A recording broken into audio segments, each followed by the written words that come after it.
আগের দিন ঘড়ি কিনতে গিয়ে জানাজাল হয়েছিলাম, তাই আজকে অন্য কোনো দিকে না তাকিয়ে সোজা চলে গেছিলাম ই মলে।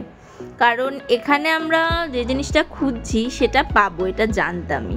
তো ফার্স্টে যে দোকানটায় গেছিলাম ওখানকার যে কটা ঘড়ি ওনারা দেখিয়েছিল, মানে কালার অপশান দেখিয়েছিল, তার মধ্যে একটাও আমার পছন্দ হচ্ছিল না।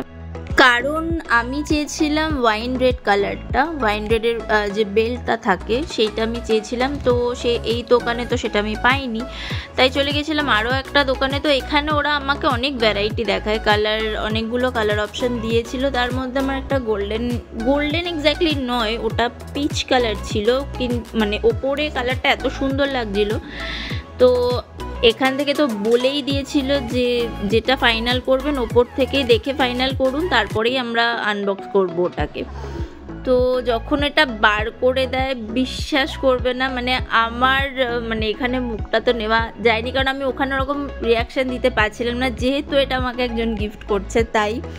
বাট যে দিচ্ছিল তারও এটা পছন্দ হয়নি। যখন সেটা বক্সটা খুলে আমাকে হাতে দিয়েছিল ঘড়িটা, তো আমি পরে দেখতেই পাচ্ছ আমি খুব একটা আমি একদমই খুশি ছিলাম না তখন।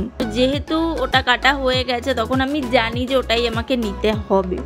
বাট সত্যি কথা বলতে গেলে এই দাদাটাকে আমি অনেক অনেক থ্যাংক ইউ জানাবো, এই কারণে উনি আমার মুখটা দেখে সত্যি বুঝেছিল যে ওটা আমাদের একদম পছন্দ হয়নি। তাই উনি বলেছিল যে ঠিক আছে তুমি ফাইনাল করো আরও একটা, আমি চেঞ্জ করে দিচ্ছি। তো উনি আমাকে ফাইনালি এই কালারটা বার করে দেয়।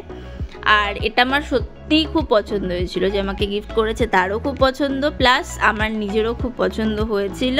তো ফাইনালি আমি এটাই নিয়ে নিলাম। কারণ তা বাদে যে কটা অপশান ছিল, কালার অপশান ছিল, সেগুলো আর আমি দেখার সাহসই করিনি, কারণ আবার কোনটা কীরকম বেরোবে দরকার নেই। তো এটাই ফাইনাল হলো আমার জন্য। আর থ্যাংক ইউ সো মাচ তোকে এই গিফটটা আমাকে দেওয়ার জন্য। তাড়াতাড়ি করে বিল করিয়ে আমরা চলে গেলাম। আজকের মতন ভিডিওটা এইটুকু। আমার ভিডিও দেখতে হলে প্লিজ সাবস্ক্রাইব করো চ্যানেলটাকে। টাটা।